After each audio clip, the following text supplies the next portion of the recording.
खुद के रिसेप्शन पर गंवार और मॉडर्न बहू का हेयर स्टाइल और पहनावा। हाथों में सामान लिए विनोद बाहर से घर आता है और घर आते ही हॉल में बैठी अपनी बीवी शांति से कहता है, मैंने हमारे छोटे बेटे अशोक के लिए लड़की पसंद कर ली है।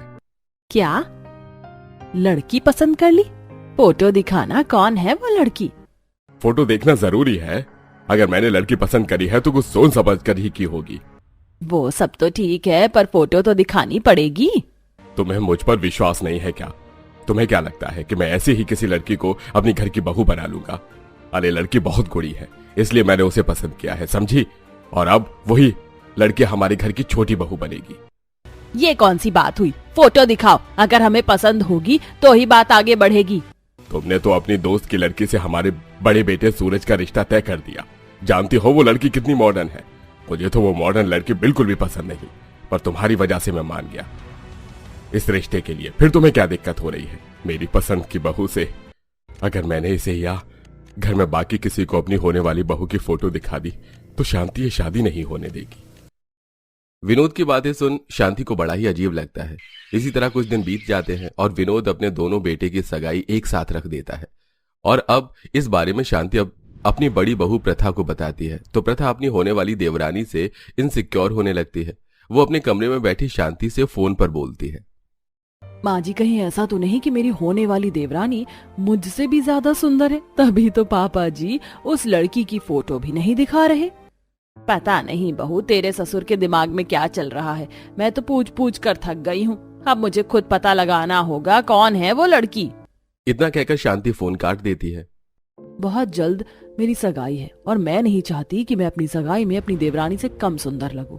इसलिए मैं आज ही जा रही हूँ पार्लर और वहाँ अच्छे से बात कर लूंगी और अपने लिए कुछ यूनिक मॉडर्न ड्रेस खरीदूंगी। मैं अपनी सगाई में सबसे अलग दिखना चाहती हूँ ताकि सभी मेहमानों की नजर सिर्फ मुझ पर हो। जहां प्रथा अपनी होने वाली देवरानी से इनसिक्योर होती है और बड़े बड़े पार्लर में कॉल करके मेकअप की बातें करती है, तो वहीं पर कुछ डिजाइनर को घर बुलाती है और अपनी एंगेजमेंट के लिए हॉल में बैठकर बेस्ट वेस्टर्न गाउन बनवाती है। डिजाइनर बड़े टैबलेट में उसे ड्रेस दिखाती है। मैम, हमारे पास कुछ यूनिक एंगेजमेंट के लिए वेस्टर्न ड्रेस हैं जो कि आजकल काफी ज्यादा चल रहा है। तुम्हारे पास ड्रेस के कलेक्शन बहुत अच्छी है। मुझे ये वाली ड्रेस ज्यादा अच्छी लग रही है। ये ऑफ शोल्डर और बहुत सुंदर गाउन है, अच्छा लगेगा मुझ पर। अब देखती हूँ मैं मेरी होने वाली देवरानी कैसे मुझे टक्कर देती है। जहां प्रथा अपनी सगाई में सबसे अच्छी दिखने के लिए मेहनत कर रही होती है, तो वहीं शांति भी पूरी कोशिश करती है अपनी छोटी बहू के बारे में पता लगाने की और कमरे में बैठकर लैपटॉप पर काम कर रहे अशोक से पूछती है, अशोक, तेरी जिससे शादी होने वाली है, तू जानता है ना उस लड़की को? तेरे पापा ने तुझे तो दिखाई होगी। अगर उसकी फोटो है तो मुझे भी दिखाना। कहाँ की रहने वाली है वो लड़की, कुछ तो बता। माँ, मुझे पापा की पसंद पर पूरा विश्वास है और अगले हफ्ते मेरी सगाई है। अब आप सीधा मेरी होने वाली बीवी से उसी दिन मिल लेना। तभी काजल कमरे में आती है। क्या माँ, तुम्हें भी सब्र नहीं है? पापा पर थोड़ा तो विश्वास रखो। आज तक पापा ने कभी कोई काम खराब किया है क्या? वो सारा ही काम परफेक्ट और अच्छे तरीके से करते हैं। मुझे पापा पर पूरा भरोसा है। उन्होंने भैया के लिए अच्छी लड़की पसंद करी होगी। मेरे तो सारे बच्चे बाप के ही चमचे हैं। काफी कोशिश करने पर भी शांति अपनी छोटी बहू के बारे में कुछ पता नहीं लगा पाती। देखते ही देखते सगाई का दिन आ जाता है। एक बैंक्वेट हॉल में सगाई का फंक्शन रखा गया था। उस दिन काफी सारे मेहमान आते हैं, तो वहीं प्रथा भी वेस्टर्न ड्रेस पहनती है और अपने बालों को खुला रखती है। और जब एंगेजमेंट के लिए स्टेज पर आती है तो सभी उसकी ड्रेस और हेयर स्टाइल की काफी तारीफ करते हैं। अब कुछ ही देर में लहंगा पहनकर शीतल आती है, जिसने सिर पर दुपट्टा रखा होता है। शीतल का सिंपल लुक देखकर प्रथा बगल में खड़ी अपनी सास से कहती है, माँ जी, ये कौन से स्टैंडर्ड की देवरानी ले आए पापा जी? ये तो हमारे स्टैंडर्ड की बिल्कुल भी नहीं है, इसलिए शायद ससुर जी हमें इसकी फोटो नहीं दिखा रहे थे।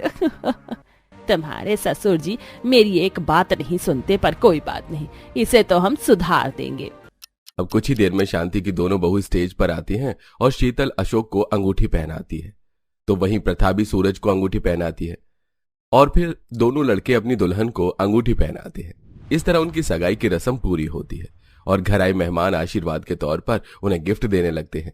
इसी बीच एक आदमी शीतल के दुपट्टे पर गलती से पैर रख देता है और जैसे ही शीतल घर आए मेहमानों से मिलने के लिए अशोक के साथ आगे बढ़ती है, उसका दुपट्टा सिर से गिर जाता है और उसकी ऊपर उठी हुई टेढ़ी चोटी देखकर वहां खड़े सभी लोग हंसने लगते हैं और प्रथा अपनी देवरानी के बाल देखकर सबसे ज्यादा हंसती है।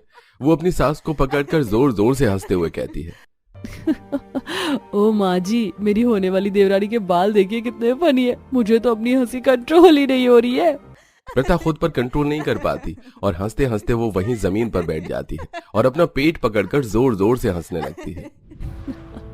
सूरज पे तो बेकार ही इनसिक्योर हो रही थी अपनी होने वाली देवरानी से। इसके बाल देखकर अब मुझे समझ में आ रहा है कि क्यों पापा जी ने हमें शीतल की फोटो नहीं दिखाई, क्योंकि फोटो में भी इसके बाल कुछ ऐसे ही नजर आते होंगे। प्रथा बस करो, तुम इतनी बुरी तरह से क्यों हंस रही हो? बेचारी शीतल को बुरा लग रहा होगा। भाई साहब, आपकी पसंद सबसे अलग होती है और आज आपकी छोटी बहू को देखकर हम सभी को विश्वास हो गया। आपने अपनी बहू के बाल देखकर उसे पसंद किया या उसकी शक्ल देखकर? प्रथा की हरकतें देखकर और बाकी मेहमानों को अपनी बहू पर हंसता देख विनोद को बहुत बुरा लगता है। तो वहीं शीतल की भी आंखों में आंसू आ जाते हैं और ये सब अशोक बर्दाश्त नहीं कर पाता। आप सब हंसना बंद कीजिए, मुझे फर्क नहीं पड़ता मेरी बीवी के बाल कैसे हैं।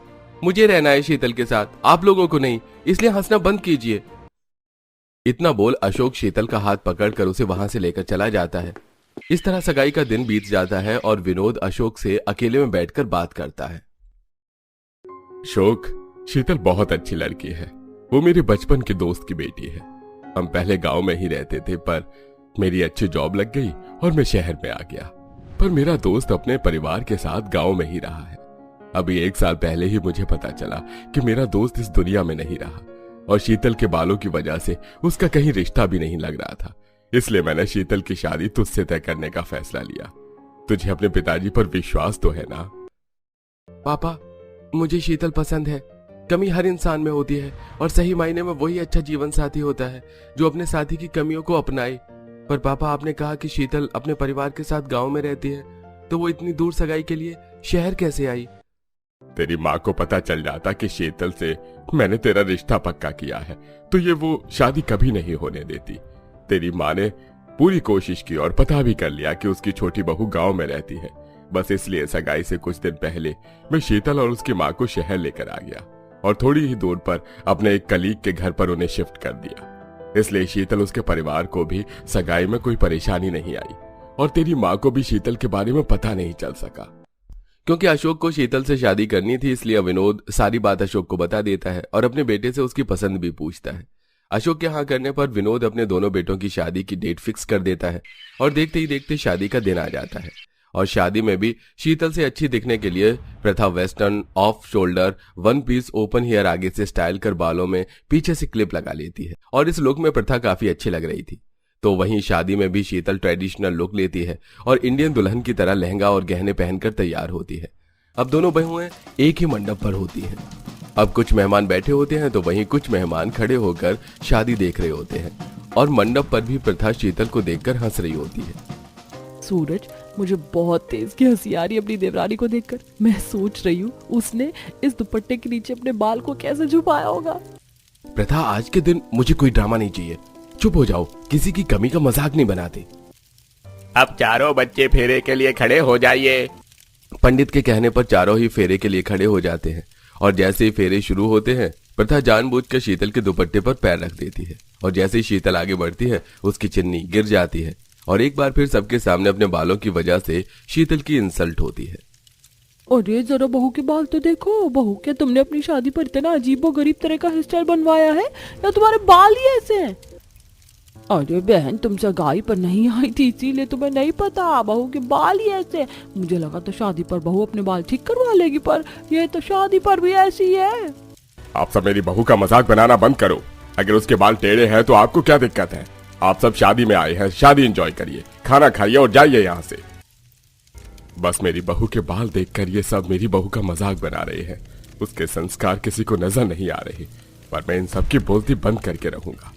कितनों का मुंह बंद करवा लोगे? अगर मुझे पता होता कि मेरी ये बहू बनने वाली है तो मैं ये शादी नहीं होने देती। घर आए सभी मेहमान काफी मजाक बनाते हैं। कुछ ही देर में शादी खत्म हो जाती है और दोनों ही बहू शादी करके अपने घर जाती हैं, जहां प्रथा शीतल के पास अकेले में जाती है और उसके बालों की कुछ फोटो लेती है। बस एक पीछे से तुम्हारी फोटो ले लूं ताकि मैं अपने दोस्तों को दिखा सकूं कि मेरी देवरानी कितनी सुंदर है। मैं कहा तुम्हारी जितनी सुंदर हूँ, तुम्हारी ड्रेस, तुम्हारा हेयर स्टाइल, सब कुछ कितना अच्छा है। और एक मेरे बाल देखो, कभी सीधे ही नहीं होते। काश कि मेरे बाल भी तुम्हारे बाल जैसे होते। वो तो कभी सपने में भी नहीं हो पाएगा। मेरा मतलब है, अब नेचुरल चीज तो नेचुरल ही होती है ना। अच्छा मैं चलती हूँ। इतना बोल प्रथा वहां से चली जाती है और अपने दोस्तों को अपनी देवरानी की फोटो भेज फोन पर उनसे बातें करती है। देखा तुमने मेरी देवरानी को, है ना सबसे हटकर। सच्ची बताऊं, जब मैंने उसके चेहरे वाली फोटो देखी तो मैं तो हैरान हो गई कि तेरी देवरानी कितनी सुंदर है। तू तो उससे जल रही होगी, पर जब तूने उसकी पीछे की फोटो दी और मैंने उसके बाल देखे तब मेरी हंसी नहीं रुकी। और तब मुझे समझ में आया कि तू क्यों अपनी देवरानी का मजाक बना रही है। प्रथा, तुम अपने दोस्तों को शीतल की फोटो देखकर उसके बालों का मजाक बना रही हो? मैंने तुमसे कहा था ना कि किसी की कमी का मजाक नहीं बनाना चाहिए। तुम्हें बात समझ में नहीं आती क्या? सूरज की डांट खाकर प्रथा मुंह बनाकर फोन रख देती है और अगली सुबह प्रथा जब उठती है तो वो मॉडर्न कपड़े पहनकर नीचे आती है, जहां सब उससे काफी अच्छे से बात करते हैं। तो वहीं शीतल रसोई में से सबके लिए चाय बनाकर लाती है और उसने सिंपल सूट डाला होता है। बाहू, तुमसे किसने बोला रसोई में जाकर चाय बनाने के लिए? मैंने तुमसे कहा था ना कि पहले रिसेप्शन होगा, उसके बाद तुम्हारी पहली रसोई होगी। वो माँ जी सुबह जल्दी आंख खुल गई तो सोचा सबके लिए चाय बना दूं। वैसे भी पापा जी ने बोला था आप सबको सुबह चाय पीने की आदत है। भाभी ये तो आपने बहुत अच्छा किया, माँ की बातों पर ध्यान मत दो। अच्छा माँ, मैं बाहर जा रही हूँ, थोड़ी देर में आ जाऊंगी। काजल, क्या मैं भी तुम्हारे साथ बाहर चलूं? 2 दिन बाद रिसेप्शन है तो पापा जी कह रहे थे कि मैं तुम्हारे साथ पार्लर वगैरह चली जाऊं। मेरी दोस्त ने जब इसकी फोटो देखी थी तो ये उसे बहुत पसंद आई थी। अगर ये पार्लर चली गई और ये और सुंदर होकर आ गई तो रिसेप्शन पर सब इसी को देखेंगे, क्योंकि ये तो चुन्नी से अपने बाल ढक लेगी। अगर इसकी वजह से मुझे लोगों की अटेंशन नहीं मिली तो नहीं, मैं इस टेढ़ी चोटी वाली को हल्के में नहीं ले सकती। मुझे आज से ही अपने ऊपर ध्यान देना चाहिए। प्रथा मन ही मन शीतल से जलने लगती है और उससे और सुंदर दिखने के लिए वो कमरे में जाकर अपनी स्किन केयर करती है, महंगे महंगे प्रोडक्ट लगाती है, मास्क लगाती है। तो वहीं शीतल घर वालों के साथ घुलने मिलने की कोशिश कर रही होती है। ऐसे ही थोड़ी देर बाद प्रथा मास्क लगाकर हॉल में बैठी थी जहां काजल भी बैठी थी। ये तुमने अपने चेहरे पर क्या लगा रखा है? इसे फेस मास्क कहते हैं। अभी तुम यहाँ से जाओ, तुम नहीं समझोगे। कल हमारी शादी की रिसेप्शन पार्टी, मुझे अपने चेहरे पर ग्लो चाहिए। तभी शांति आती है। काजल बेटा, तूने मेरी दवाई कहाँ रखी है? मेरे जोड़ों का दर्द फिर से शुरू हो गया है। माँ जी, आपके जोड़ों में दर्द है, चलिए मैं आपको आयुर्वेदिक तेल लगा देती हूँ, उससे आपको काफी आराम मिलेगा। वैसे माँ जी, मैंने पापा जी के लिए पोहे बनाए थे, पापा जी नजर नहीं आ रहे, कहाँ गए हैं आपको पता है क्या? जब से तू इस घर में आई है तेरे ससुर जी के कदम रुकते ही कहाँ है। घर में ना किसी से पूछते हैं ना ही किसी को कुछ बताते हैं, पता नहीं सुबह से कहाँ गए हुए हैं। शांति शीतल को सुनाकर वहां से चली जाती है। कुछ ही देर में प्रथा सैलून वाले को घर बुलाती है और घर पर ही रहकर मैनिक्योर और पेडिक्योर करवाती है। शीतल भाभी, आप भी प्रथा भाभी की तरह मैनिक्योर पेडिक्योर क्यों नहीं करवाती हैं? मुझे नहीं पता ये सब क्या है, मैं ऐसे ही ठीक हूँ। ये चीज तुम जैसे लोगों के लिए है भी नहीं। और आप थोड़ा जल्दी कीजिए, मुझे बाहर जाना है, कल रिसेप्शन है, बहुत सारी तैयारी करनी है। थोड़ी ही देर में प्रथा का मैनिक्योर पेडिक्योर हो जाता है और वो सैलून में अपनी रिसेप्शन पार्टी के लिए हेयर स्टाइल की बात करती है। कल मेरा रिसेप्शन है, इसीलिए मैं कल पार्टी में कुछ ट्रेडिशनल ट्राई कर रही हूँ, लाइक ऑफ शोल्डर ब्लाउज और लहंगा। इसलिए मुझे अपनी यूनिक ड्रेस के साथ कुछ यूनिक हेयर स्टाइल चाहिए जो हमारे इंडिया में अब तक किसी ने भी न्यू ब्राइडल ने ट्राई ना किया हो। कुछ फोटो और वीडियो ये देखिए। फिर तो मैडम आप कुछ ऐसा नया ट्राई करिए। ये अच्छा लग रहा है, आप एक काम करो, मेरे बालों में कुछ ऐसा ही हेयर स्टाइल ट्राई करना। प्रथा यूनिक ड्रेस और हेयर स्टाइल सिलेक्ट करके घर आती है और अगले दिन रिसेप्शन पार्टी शुरू होने से पहले सैलून जाती है, जहां वो अपना यूनिक ड्रेस पहनती है, साथ ही अपने यूनिक हेयर स्टाइल बनवाती है। मैडम आपका फाइनल लुक अब तैयार हो चुका है, आप एक बार खुद को शीशे में देख सकती हैं। मैं बहुत एक्साइटेड हूँ, कितनी सुंदर लग रही होगी। प्रथा काफी एक्साइटेड होकर शीशे में जब खुद को देखती है तो उसकी सारी एक्साइटमेंट खत्म हो जाती है और वो अपने बालों को छूते हुए गुस्से में सैलून वाले से बोलती है, ये क्या, मेरे बालों की हालत कर दिया आपने, मेरे बालों को तुमने जानवर बना दिया, कितनी गंदी लग रही हूँ मैं। अभी मेरे बाल खोलकर ठीक करो, मुझे नॉर्मल हेयर स्टाइल ही चाहिए। मैं ऐसी जोकर बनकर जाऊंगी क्या अपनी रिसेप्शन पार्टी में? लोग मेरा मजाक बनाएंगे। मैंने आपका ये हेयर स्टाइल अब ठीक नहीं हो सकता। अगर इसको हमने खोल दिया तो भी आपके बाल ऐसे ही टेढ़े रहेंगे और इसको सीधा होने में 1 से 2 दिन लगेगा और हमने ये स्टाइल आपके कहने पर ही किया था। मैंने दूसरी फोटो भेजी थी, ये नहीं। ऊपर से मैंने आंखें भी बंद कर रखी थी एक्साइटमेंट में। इतना बुरा लग रहा है, मैं क्या करूं, कैसे जाऊं रिसेप्शन पार्टी के लिए। जहां प्रथा अपना फाइनल लुक देखकर परेशान हो जाती है और रोने लगती है, तो वहीं रिसेप्शन पार्टी शुरू हो जाती है।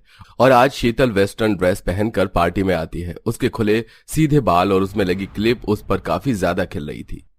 तुम्हारी गंवार बहू तो आज अलग ही लग रही है, ये कहीं से भी आज गंवार नहीं लग रही। तुम्हारी गंवार बहू की तो काया ही पलट गई। शादी वाले दिन तक जिसका सबने मजाक बनाया, देखो वही खुद जाकर तुम्हारी बहू की तारीफ कर रहे हैं। जिसके पास पिता जैसा ससुर हो दुनिया, उसका मजाक कभी बना ही नहीं सकती। हाँ ठीक है, पर तुम्हारी वो मॉडल जेठानी कहाँ है, जो तुम्हें जलाने के लिए हमेशा कुछ अलग करने में लगी रहती है। वो पास के ही सैलों में तैयार हो रही है। शांति शीतल को अकेले में लेकर जाती है। ये सब कैसे हुआ? तुम्हारे बाल सीधे कैसे हो गए? माँ जी, ये सब कुछ पापा जी की वजह से हुआ है। मेरे लिए पापा जी 2 दिन तक घर में नहीं रहे, वो अलग अलग सैलून और पार्लर में गए थे। उन्होंने मेरी फोटो दिखाई और बात की। काफी मेहनत करने के बाद पापा ने एक सैलून वाले से बात की और फाइनल किया, और कल रात को वो मुझे सैलून ले गए और उन्होंने मेरे बाल सीधे करवाए। उन्होंने पहले मेरे लिए मॉडर्न ड्रेस ले ली थी ताकि रिसेप्शन पार्टी में कोई मेरा मजाक न बना सके। अच्छा ठीक है, अच्छी लग रही हो। मेहमानों से बातें करना, मैं बड़ी बहू को भी लेकर आती हूँ। इतना बोल शांति प्रथा को सैलून लेके जाती है, जहां वो अपने बहू के कपड़े और बाल देखकर हैरान रह जाती है। बहू, माना कि तुम मॉडर्न हो, पर तुमने अपने बालों पर ये क्या आफत बना ली है? क्या जरूरत थी बाल को चिड़ियाघर बनाने की? हाँ जी, ये सब मैंने जानबूझकर नहीं किया, और ये लोग कह रहे हैं कि ये ठीक भी नहीं हो सकता। अब आप ही बताओ मैं क्या करूं? रिसेप्शन पार्टी भी शुरू हो गई, अब कुछ नहीं कर सकते हैं। अच्छा हुआ जो तूने ट्रेडिशनल ड्रेस चूज की। एक काम कर, घूंघट कर ले। अब तेरी इज्जत तेरा घूंघट ही बचा सकता है, और तेरे बाल में बने इस जानवर को भी। शांति प्रथा को घूंघट करवाकर पार्टी में लाती है। ये देख वहां खड़े सभी लोग आपस में बातें करने लगते हैं। ये क्या चल रहा है? उनके घर में गंवार मॉडर्न बनकर आई और मॉडर्न बहू घूंघट में।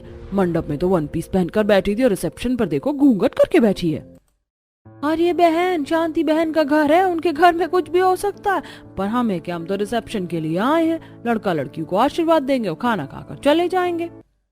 अब लोग स्टेज पर आकर दोनों बहू को गिफ्ट देते हैं और उनके साथ फोटो खिंचवाते हैं। इसी बीच एक बच्चा स्टेज पर आता है और प्रथा की चुन्नी खींचकर उससे कहता है, मुझे आपकी गोद में फोटो खिंचवाना है। बच्चा इतनी तेज चुन्नी खींचता है कि प्रथा के सिर से चुन्नी हट जाती है और उसका हेयर स्टाइल देख वहां खड़े सभी लोग जोर जोर से हंसने लगते हैं। अरे बहू, तुझे जानवर इतने पसंद है तो तूने अपने बालों को भी जानवर की शेप दे दिया। अरे वो भी शेर बनवाया है। अब कहीं ऐसा ना हो कि सारे जानवर तेरे बालों में ही घर बना ले। बस करो आप लोग जब आते हो मेरी बहुओं का मजाक बनाते हो। ये मेरी बहू का अपना निजी फैसला है कि वो अपना हेयर स्टाइल कैसे बनाएगी। आप लोगों को तो मेरी दोनों बहुओं पर गर्व करना चाहिए। और मेरी बहू ने ऐसा हेयर स्टाइल बनाया है जो अब तक इंडिया में किसी ने लॉन्च भी नहीं किया। जानते हो बाहर ऐसे हेयर स्टाइलों की कितनी डिमांड है। अब देखना बड़े बड़े सेलिब्रिटीज मेरे बहू की तरह हेयर स्टाइल बनाकर रैंप वॉक करेंगे। सही कहा पापा जी आपने। आप लोगों को मेरी जेठानी का मजाक बनाने का कोई हक नहीं है। वो इन हेयर स्टाइल में भी बहुत अच्छी लग रही। मेरी जेठानी की पसंद सबसे हटकर होती है और आज उन्होंने ये साबित किया है। आज जब सभी मेहमान प्रथा का मजाक बना रहे होते हैं तो शीतल अपने ससुर के साथ अपनी जेठानी का साथ देती है और ये देख प्रथा को बहुत बुरा लगता है। कुछ देर में पार्टी खत्म हो जाती है और प्रथा वहीं हॉल में अपने बाल खोलती है और अब भी उसके बाल टेढ़े होते हैं और उदास प्रथा शीतल से बोलती है, आज मेरी अपनी गलती की वजह से मेरा सबके सामने मजाक बना, पर तुम नहीं हंसी, तुमने मेरा साथ दिया और मैंने तुम्हारे साथ कितना गलत किया। इस बात का मुझे आज एहसास हो रहा है, मुझे माफ कर देना। आपने मेरे साथ कुछ गलत नहीं किया और बचपन से ही लोग मेरा मजाक बनाते आ रहे हैं, इसलिए अब मुझे आदत हो चुकी थी। पर आपके साथ तो सब पहली बार हुआ था, इसलिए मैं बर्दाश्त ना कर सकी। जो होता है अच्छे के लिए ही होता है। चलो, इस एक्सीडेंट के बाद आप दोनों के बीच दोस्ती तो हुई। आप बिल्कुल सही थे। शीतल इस घर के लिए परफेक्ट बहू है। बहू, सच में तुम बहुत गुणी हो। इस तरह न सिर्फ शीतल और प्रथा के बीच की दूरियां खत्म होती हैं, बल्कि शांति भी शीतल को दिल से अपना लेती है।